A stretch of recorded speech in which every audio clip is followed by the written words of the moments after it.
Hello viewers, welcome to this particular lecture of microbiology. In this particular lecture, I shall be discussing the different aspects of a pathogenic bacterium called Salmonella typhimurium. I shall be covering their historical importance or discovery, then their systematic position, nomenclature, then their structural feature, particularly the cell structure, the different features associated with the cell, the diseases caused and the pathogenicity, the molecular biology of the disease development, and then I shall be discussing the different ways of the disease spread or dissemination, and finally I shall conclude with the method of control. So Salmonella typhimurium was discovered by a person called Theobald Smith in the year 1885. He was working with the United States Department of Agriculture and he was a veterinary specialist. He discovered this bacteria and he actually, after the name of Daniel Elmer Salmon, he named the bacteria Salmonella in the year 1900. Salmon was also incidentally a veterinary biologist. So Salmonella infection primarily was not associated with human, it was associated with animals. So it is more a zoonotic infection. Now, the systematic position, obviously, it is the division bacteria, phylum Proteobacteria, then class is Gamma Proteobacteria, order Enterobacterialis, family Enterobacteriaceae, the genus is Salmonella, and the species, most common one, is Typhimurium. Now, coming to the nomenclature, originally, as I told you, Salmonella typhimurium was the causal organism of typhoid in mice. So this was the first discovered one. Subsequently, it was understood that Salmonella typhimurium is not the only one. It is actually, there are two species. One is causing enteric infection called Salmonella enterica, and the other one is called the Salmonella bongori. But in the year 2005, another species, this is Salmonella bongori.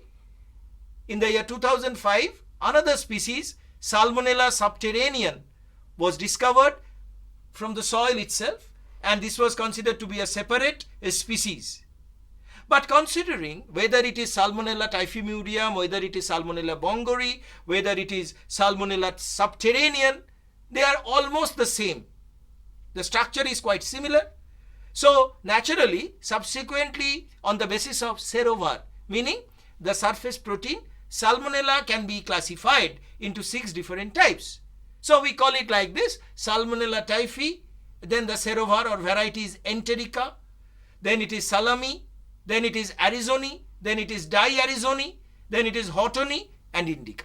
So these are the 6 different serovars of Salmonella. Now coming to the structural feature of this particular bacteria, it is a gram-negative short rod and it is actually invading both warm-blooded and cold-blooded animal. So it is spreading, in mammals, in birds, in reptiles, in amphibia, everywhere you can find it. They are non-spore forming. They do not form any endospore. And as I have shown you, they grow flagella all around the cell, and this type of arrangement is called peritrichous flagella. Of course, it can survive both in the presence of oxygen and in its absence. So it is called a facultative anaerobe. Coming to its reproduction, it will reproduce, you can see here, by binary fission, which is the most common type. And for a binary fission, it can take about 40 minutes, 20 to 40 minutes time. Normally, it is killed when it is exposed to UV ray. So UV exposure will kill it. Or when it is not thermotolerant, when it is heated to 55 degrees centigrade, and that also for 90 minutes, this bacteria gets killed. But very interestingly, when the temperature was raised to 60 degrees centigrade, then only if you keep it for 12 minutes, the bacteria will die. So naturally, it means that this bacteria cannot tolerate high temperature, and that is good for us. Now there is another species very close to Salmonella typhi, which is Salmonella paratyphi. This is Salmonella paratyphi, almost having the same structure, and it is purely zoonotic. Because of the flagella, it is free moving. You can see here, this is a unique picture which shows that the sexual reproduction or conjugation in Salmonella. So the two bacteria have come close to each other and the genetic material will be exchanged through the conjugation bridge, which you can see here in the same study. And as because it is having flagella in all direction, it can move very fast in any direction and it can change also in any direction. So this is what it look like when you see under a powerful light microscope. Of course, the red color indicate that it is a gram-negative bacteria. Now coming to the cell structure. Salmonella is having a definite gram-negative cell wall. So what is the feature? There will be an external lipopolysaccharide followed by a peptidoglycan and followed by the internal membrane. Of course, in between the membrane, inner membrane and the outer peptidoglycan layer, there is a periplasmic space. But what is important here, the LPS layer is very important. The LPS layer is having the outer O polysaccharide and the core polysaccharide. And it is having all those different sugar units like galactose, mannose, rhamnose residue attached to a basal molecule called lipid. And that will make the polysaccharide firmly attached to the membrane or the inner wall. There are porine channel which help in the transport through this particular cell wall, and actually it is the peptidoglycan which is so little, so naturally it cannot be killed by ordinary antibiotic which will stop the beta-lactam biosynthesis or which will stop the synthesis of cell wall in case of gram-positive bacteria. So naturally, in order to kill this particular bacteria, different antibiotics will be used. The bacteria is surrounded by large number of flagella because it is peritrichous. Each flagella is divided into three components. There is a basal body, there is a short stalk or axoneme and the long shaft. And the shaft is so long that it is almost 10 times of that of the bacterial cell itself. Now coming to its ultrastructure, each particular flagella is deeply implanted onto the cell wall. You can see here, it is having 4 different rings. The L ring corresponding to the outer membrane, the P ring corresponding to the peptidoglycan, the S and the M ring will be just outside and inside of the inner membrane. But what is important, here there is an additional C ring which is actually attaching the flagella to the cytoplasm itself. So the flagella is definitely an organ with which they move around and they also help in reproduction. They also produce a specific sigma factor, and that is a characteristic feature of Salmonella. It is binding with a promoter region of DNA and it is helping in protein synthesis. Sir, I have a question. Right. What is the role of sigma factor in Salmonella?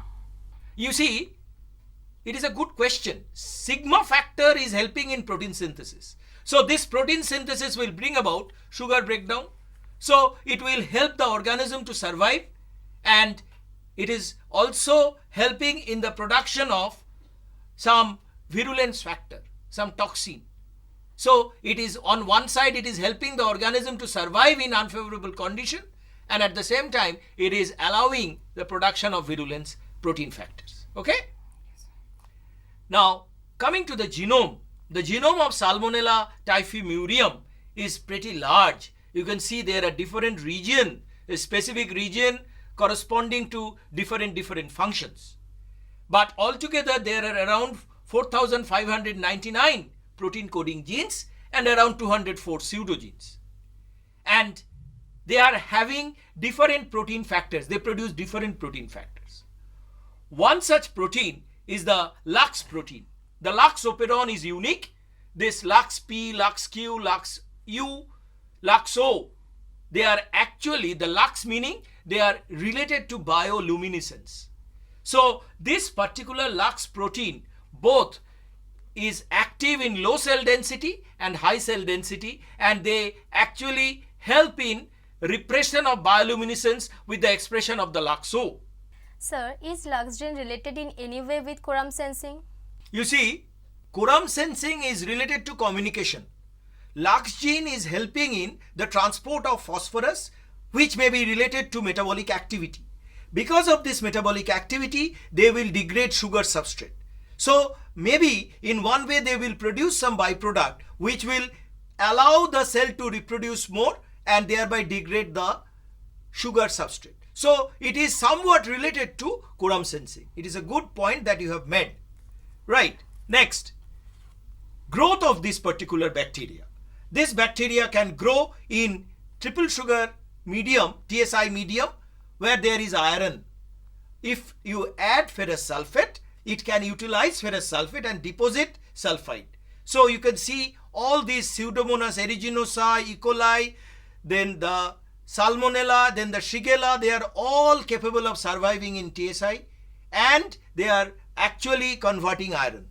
And by the color change, you can actually detect which particular bacteria is Salmonella. And at the same time, this particular bacteria can also grow in different fruit or different contaminated water, and that is one reason why when we say that you should not take cut fruit, because it is a very potent source of Salmonella infection, right? Now coming to the different diseases, mainly Salmonella infection or salmonellosis can be of two types, that is non-typhoidal, it is not inducing typhoid, and the second one is typhoidal. But in between there is another one which is called invasive non-typhoidal. So coming to the first one, that is non-typhoidal Salmonella infection, you see the symptoms are fever, pneumonia and diarrhea, and it can be easily detected by blood test, and the common symptoms like hepatomegaly or splenomegaly is there, that is enlargement of the liver and the spleen. But this particular disease will gradually grow with time, and what happens is this particular person will be unable to absorb the water in the intestine, so there will be loose motion. So somewhat the non-typhoidal Salmonella infection is also called enteric infection because it is causing typical enteric symptom or a cholera-like symptom. Now coming to the next type, which is the non-typhoidal invasive infection. Now it is invasive infection because this particular bacteria will enter into the bloodstream. You know, the villus is there in the intestine. From the villus it will get into the bloodstream and will move into different organ. And this particular disease was denoted in the sub-Saharan Africa, and subsequently it was also shown that it will spread easily in HIV population, or if a person is showing malarial infection, then this infection becomes deadly.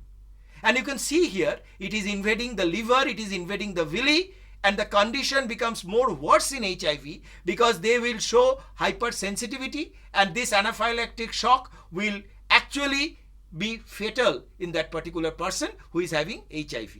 Sir, how invasive non-typhoidal infections are different from normal non-typhoidal infections? Yeah, you see, it is a good question again. You see, both of them are growing in the intestine, causing enteric infection. But in case of non-typhoidal invasive one, they are getting into the blood, spreading into multiple organ and causing multi-organ failure. So the complexity of the disease increases. And that is why invasive non-typhoidal infection is more dangerous, deadly. Okay?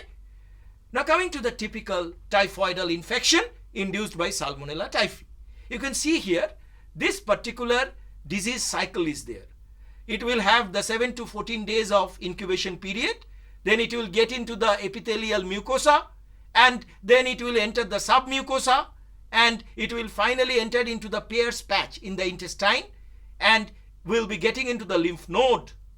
Then finally it will be moving into the reticuloendothelial system and will enter the blood. The moment it is inside the blood, it will get into the secondary organ, namely the bone marrow, the liver, the spleen, the gallbladder, and it will induce severe complication. And the complication might continue for 3 to 4 weeks. And actually, when we see this type of rash, apparently by seeing we cannot really say that this is typhoidal, but this is typhoidal infection. So obviously we should consider the other symptoms so that we can clearly say, okay, this rash is due to typhoid infection. Now coming to the level of attack, as I was telling that this particular bacteria will enter into the tight junction of the M cell of the intestine, then it will get into the lymph node, and then it will be into the blood and will come to the spleen and the liver, and where they will reproduce basically. So both the spleen and the liver, they are the refuge center of the bacteria where they will grow. And when they grow, they will again attack the different other organ and will come back to the intestine and will cause havoc. So basically there are two levels of the disease. That is, the first level, there will be no symptoms, but in the second level there will be severe symptoms because already the multiple organs have been affected. And taking this into cue, we can say that primarily there are three levels of shock. One in the small intestine, that is inflammation and ulceration in the Peyer's patch in the small intestine, in the large intestine. Second one is gallbladder infection, and the third one is definitely into the liver and sometimes into other organs, causing septicemia.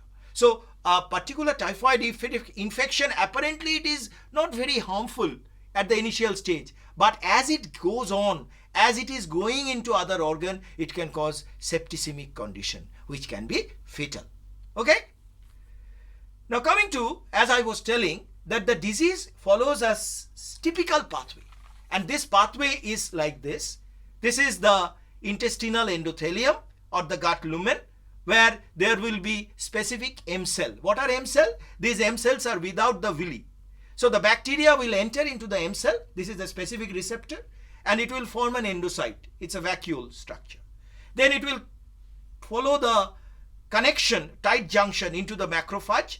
And then after getting into the macrophage, sometimes it can be controlled to some extent with lysosome, but otherwise it will be transmitted by macrophage into the other organs. And at the same time, when it is getting into the enterocytes in greater concentration, they can induce the production of interleukin, causing hypersensitivity. So whenever it is getting inside, developing inside the cell, it will spread infection. And how this infection is spread? This is by unique, a syringe type 3 secretion system, which we call it SSE and SSA system. What is there? There is a basal body in the inner membrane. There is a needle-like SSAG, and there is finally a translocator called SSEB. So this particular translocator will give out the toxin, and this toxin molecule is destroying the metabolic activity of the cell, causing hypersensitivity, and thereby that is dangerous for the person. And this toxin, commonly it is called the AVRA toxin, is actually active in all cell lines. You can see here expression of the AVRA toxin in the different cell line, that is occludin, the Zedo cell line, the Claudin cell line, the cadherin, the beta-actin. All cell lines will be having this expression of the AVRA toxin. And this is the structure of the AVRA toxin. And you know, I told you, it is ultimately causing havoc. It is sequestering different metabolic activity, and it is also causing iron absorption reduction. Coming to this iron absorption reduction, there is a very important phenomenon. Actually, this particular bacteria will survive in the high ROS generation. High ROS concentration, the bacteria survives. So obviously it can continue in an anaerobic way. The electron transport system will continue, but they have actually a particular protein called salmonella, which help them to survive in this particular condition. Salmonella actually is binding with iron. So iron chelation is there. When other particular bacteria cannot absorb salmonella because of the ROS toxicity, this bacteria can survive merrily. It will absorb iron and will grow, and thereby will cause pathogenicity, right? Now we come to the different ways of this disease spread. Primarily, as I told you, it will spread through contaminated food. So obviously, when we go to a restaurant, naturally the food particles which are there, the minute food particles may contain salmonella. It will also be there in a very unorganized kitchen. That is where the kitchen, the hygiene condition is very poor. Obviously, salmonella will come in. And very importantly, a person who is affected with salmonella, it will get into the mucus, and with the mucus or nasal discharge at the time of sneezing, if you are not careful enough, you can easily contaminate another person. In the third world countries, the water contamination is a very potent source of surface contamination of salmonella, which get into the drinking water. And coming to that, when we are thawing a particular, say, frozen chicken, this particular unhygienic thawing or repeated thawing can also result in Salmonella infection in the chicken or increase in Salmonella concentration in the chicken, causing infection in human. And last but not the least, as I told you, that it can grow in cold-blooded animal. Very commonly people may keep pet tortoise, but pet tortoise also can actually be a source of Salmonella infection, particularly because of their presence in the cutaneous region of the tortoise. A very common way of this disease spread is the contaminated egg. You can see whenever we are buying egg, we are holding it against light so that we see that whether there is a micro crack. If there is a crack, there is every possibility that Salmonella will get in. This is how with time the Salmonella will percolate inside the white and then finally into the yolk, and it will make the egg contaminated. You will not see it from outside. Only that crack is an indication there might be Salmonella infection. And even after boiling it will not go, because we do consume half boiled egg. So that Salmonella infection come through this particular contaminated egg. We come to the different ways of control. As I told you that Salmonella infection primarily is due to unhygienic condition. So you have to maintain spotless hygiene. You have to be very careful. The food that you eat, the water that you drink should be without contamination. You should have an organized kitchen. And at the same time, the water which is being supplied should be without contamination. But if the disease is there has been some experiments where they are using the vaccine, the Salmovac. The principle is the cell is actually labeled with iron-enriched protein, which will bind with a specific IRP antibodies, and thereby the hypersensitivity will be there, and that will prevent the future disease. But this is more successful in chicken and is still under trial in human. And of course, the best way to control the disease is antibiotic. So we can take antibiotics which will be blocking protein synthesis, like the fluoroquinolones or ciprofloxacin. We can use it in DNA guidase blocker. So that can be used, or even, this is the old one, very old one, nalidixic acid can also be used, which is also topoisomerase 4 blocker. But ultimately there is always a problem that Salmonella is showing antibiotic resistance. So it is always suggested that prevention is better than cure. So in this particular presentation, I have talked about the introductory aspect of Salmonella, its systematic position, its diagnostic feature, the cell structure, the different ways of infection and the diseases it causes, the different ways of its dissemination.